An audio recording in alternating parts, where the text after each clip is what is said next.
Hello everyone, welcome to GGN. This is part 2 for this news bulletin today, Wednesday, November 28th, 2012. I'm Darko. My website is ggnonline.com, and on YouTube my channels are ddarko 2012 and 2013.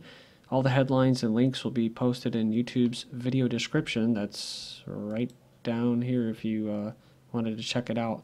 Alright, so we just covered these cell phone towers and neuroscience and all kinds of crazy stuff, including this city passing a resolution to warn residents of the health dangers of cell phones and a link to cancer after this dude had a big tumor removed from his brain, saying he kept getting headaches. One day I realized I hold my cell phone with the same hand up against his ear. When I was done, I put it in these pockets. So, yeah. Pretty interesting, but they'll never actually say that. They're all about making cigarettes basically almost illegal, linking them with cancer, but they won't ever make a link with autism to vaccines. They won't ever make a link to cancer and cell phones. They won't ever make a link between genetically modified food and being sterilized or infertile and other forms of digestive problems. It'll be mentioned every here and there, but they'll never really stick, you know what I mean? It'll never go out there and things won't change from it. This first one I have is a video 50 minutes long. A viewer sent it to me. Go check it out. Sentient oil mutating with Mr. Venture's synthetic DNA in the Gulf. This guy proposes that they use a computer to produce a man-made genome, synthetic DNA, and without any testing or even really thinking it through, they release it into the Gulf to eat the oil during the oil disaster of the Gulf of Mexico. It began mutating with the sentient smart oil, and then it began to somehow embed itself into the steel and other materials, morphing into all types of very, very strange shapes, sometimes exhibiting what I can only say looks to be some type of life characteristics. Not the greatest spelling, but I believe that they lost all control of their lab project, putting the very existence of mankind in grave danger. Well, they don't care. They want to make mankind obsolete. So, when people make these comments like that about they lost control and like Israel lost, and that's why Barack went down. Nothing happens without a reason. There's always a plan. They hardly ever deviate from the plan. So. But yeah, you all remember the Corexit. The Corexit was the stuff that they put in there was probably worse than the actual BP spill. The latest news on BP, of course, is that they temporarily suspended them from any contracts. So a little slap on the hand. But that's the thing. Now they're pushing this whole climate change crap agenda again, right after the man-made Frankenstorm. They call it Frankenstorm because it was weather modification induced storm. So they're going to use that. They use that for multiple reasons, but one of them was to push the CO2 tax after the election. This is what they're talking about, though. Researchers create the world's first fully synthetic, self-replicating living cell. Scientists call it the first self-replicating species we have on the planet, whose parent is a computer. So, also a part of weather modification is the aerosols, is these nanoparticles. They're actually designed, I don't know if they're mass-produced by the national laboratories, but the technology definitely comes from them. That's, again, funded by your tax dollars, and they spray these things, these little nanobots, and they get in your bloodstream, and they interact with your brain, your blood-brain barrier and your little brain neurons, and basically you're already in the matrix. You're already part of this neural network, as we were talking about in the last video, as these little nanobots from these aerosols and chemtrails are pumping through your bloodstream, self-replicating, and also able to use you as a power source. So this is what this video was talking about, Mr. Venter's synthetic DNA, this Craig Venter. So you can go in there and check it out. So next up, we have something similar. Antarctic lake holds life under 50 feet of ice, long buried lake teeming with bacteria. So it says researchers who drilled a salty lake buried under a 50-foot thick sheet of ice in Antarctica have found that its oxygen-depleted water is teeming with microbial life, despite having been completely sealed off for 2,800 years. I think there's actually an X-Files episode, now I'm thinking about it, about this stuff that lived basically in under the sea or something like that, way down there, never been touched.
All right, so we're talking about climate change, and this was a video of the Antarctic sea ice growth time-lapse from 2002 to 2007.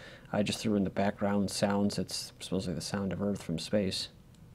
But this was actually created by NASA. This video was posted from November 12th, 2012. Antarctic sea ice sets another record. So I've been following this. This is actually from September 19th, 2012.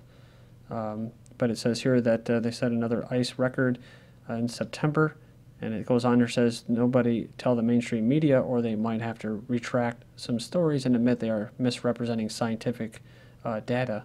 So they talk about little chunks of ice, such as this one 10 years ago, on the size of Rhode Island, disintegrated and melted in the waters of Antarctica. It says the NPR failed to mention anywhere in its article that the Antarctic sea ice has been growing since satellites first began measuring the ice 33 years ago. The sea ice has been above the 33-year average throughout 2012. So then it's interesting when you find this article, Mississippi River could become impassable in 2 weeks because, you know, out in Venice and in, I believe it's England, they have floods going on right now. Redistribution of water. And so something's definitely going on with the Earth besides weather modification. The Mississippi River could be too shallow for barges between St. Louis and Cairo in 2 weeks due to decreasing water levels. The country's busiest inland waterway is nearly too low already for barges loaded with coal, steel, and other commerce. It's expected to dry up considerably in the next couple of weeks due to summer drought and the U.S. Army Corps engineers' move to hold back water from the Missouri River.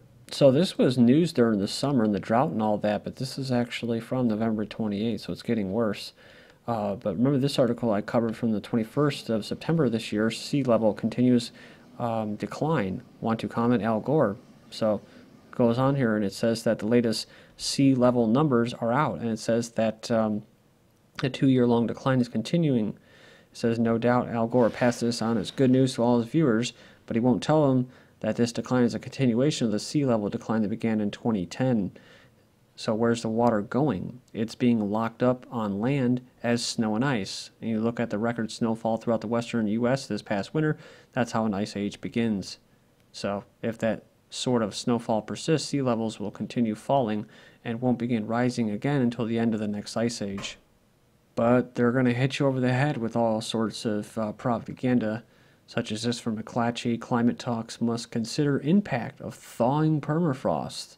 Scientists who study the Arctic say they're worried that nations meeting this week to set targets for reducing greenhouse gas emissions aren't adequately considering how much carbon dioxide and methane could be released from the world's rapidly thawing permafrost. And part of that technology that we were talking about, this oil stuff, is that it goes down here. This is from 2010. One of the reasons for these little nanobot synthetic chromosomes was environmental cleanup. So there's a good chance that this was actually used. Was to designed to trap carbon dioxide. So they're all about taking CO2 out of the environment.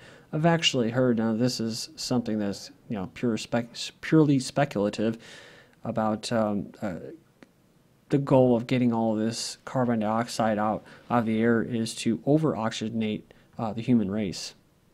In other words, the goal of lowering CO2 is to suffocate people. One of the symptoms would be asthma.